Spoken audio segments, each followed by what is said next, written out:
So for me, it's really sad because like Mike Tyson's one of my idols growing up, and to see him fight, was he 57, something like that, 58? We've just seen Anthony Joshua and Francis Ngannou weigh in.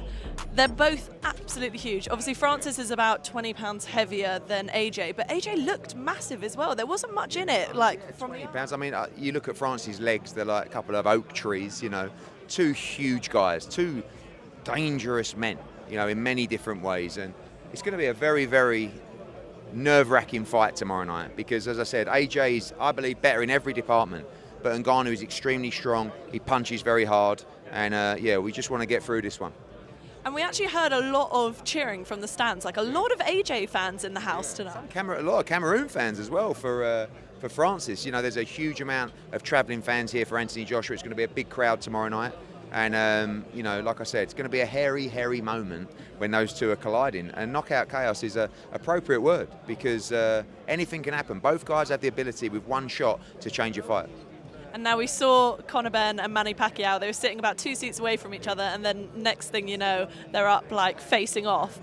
What's going on there? How are negotiations going? Is a fight? We're in talks. I mean, DAZN brought them up to the stage, and then next thing they're facing off, and everyone's going mad. The media's going mad.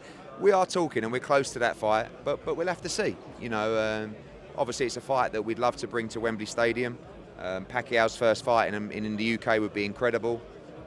Out here potentially as well. We'll have to see how the schedule sits, but Manny Pacquiao is a legend. People talk about his inactivity. Yeah, of course, he's not the fighter that he was, but he would beat every one of Conor Benn's opponents so far in his career, and I think he'll even be a 50-50, maybe even a slight favourite to beat Conor Benn. So I like the fight. It's really come out of the blue. It wasn't something we're focusing on, but if it comes around, we're up for it. That's what I was going to ask. How did that come about? Who was it that wanted it and approached? He wants the fight. Sean Gibbons, his manager, who we know very, very well, sort of reached out to me and he asked about Conor Benn. And I just thought about the fight. And, Conor Benn's a young lion. The other guy's a legend. Sometimes fights just come around like that. And, we'll see. Well, obviously nothing's confirmed at the moment, but just caveating that. Conor's always spoken about how he's looked up to Manny before. How do you think he'll be able to park that and get into the ring and face him? I think he do. I mean, Manny's, I know Manny's not the fighter he was, but he's incredibly fast and he's very skillful still, and he's very, very smart. And Conor is really a young, quite inexperienced fighter, but he's someone that's fresh. So you have to kind of put out your mind that you're fighting this legend of the sport and just get the job done. But like you said, not done yet. We'll focus on tomorrow night and see what happens. Well, focusing on tomorrow night, but there is one thing I do have to ask you. The news has come out that Jake Paul is fighting Mike Tyson. That's a bit of a whirlwind. What do you make of it? Yeah, I mean, you're probably asking the wrong person because I'm a hardcore boxing fan.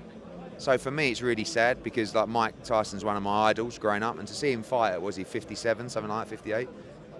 But I also understand, a lot of people are going to tune in and watch, and it's an entertainment event, if you like. Netflix it's great to see them in boxing, so I think it'll do really well. But it's just not really one for me.